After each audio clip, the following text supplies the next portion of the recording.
The Arctic Wolf platform ingests and correlates all your security data to create high-fidelity alerts. Visibility into that data is available through the unified portal. Additionally, custom dashboards can give you more flexibility into how that data is visualized. This feature is found in the reporting menu under Dashboard Management. From here, if you are a primary or secondary contact, you will now see the Create Dashboard button in the top right corner. When you click in that, you're prompted to give a dashboard name and privacy setting. Since I've already started a dashboard, I will use it to demonstrate how to customize it by adding different widgets. Currently, this dashboard has information related to network monitoring, but I'd like to add a few widgets to gain additional visibility into my cloud services.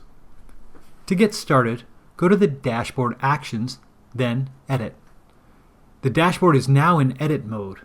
Clicking the Dashboard Actions again reveals a different menu in this mode.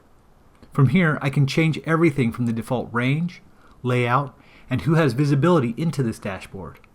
To edit the widgets on my custom dashboard, I have multiple options. First, I'll investigate the widget gallery. Adding these widgets are simple. I can scroll through the list or filter them using the search field. Perhaps I'd like to monitor my global Azure login activity. I simply click Add. My custom dashboard has now been updated. We can also build our own custom widgets.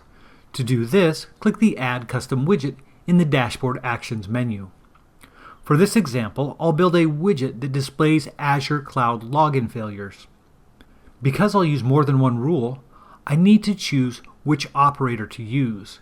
In this case, I'll use AND since I'd like my results to consider both rules simultaneously. For my first filter, I'll set my event.provider to be equal to Azure. Clicking the plus rule at the top of the query builder adds a second field. For the second rule, I'll add cloud event name that is equal to login failed. When I finish, I can validate my query by hitting the Search Data button. If my query returns results, they'll be listed below in the table. Now I can configure how I'd like this widget to be displayed. I'm going to pick the vertical bar chart in the data visualization settings. I'll group the failed logins by username. This chart will include 5 groups, but I can edit that to up to 10. The aggregation will be count, but I could also use max, min, or sum. Finally, I'll give the widget a name and visually inspect the new widget by clicking Update Visualization.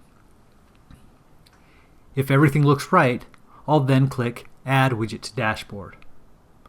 Back on my dashboard, we now have the new widget for user activity in Azure, including failed logins. A third way to add a widget to the dashboard is to duplicate an existing one. I'll create one for failed authentication in AWS. Since I'd like to use a pie chart, I'll duplicate the network application widget. Then, on the new widget, I'll select Edit. To view login failures for AWS, we'll create a new query. For our filter, we'll select Rule Events Description. Our operator is equal to, and the value we want is general authorization failure for AWS operations. For our visualization settings, we'll group by event action, leaving aggregation as count, and set our widget name as AWS authorization failures. We can now click Update Visualization and see that the pie chart now shows our desired data. Finally, click Update Widget, and we're redirected to the dashboard. Once we're done adding widgets to our custom dashboard, be sure to save the changes. There is almost no limit to the volume and type of data that can be monitored on our tool-agnostic Aurora platform. Having the ability to create custom widgets means information can be easily shared and decisions well informed.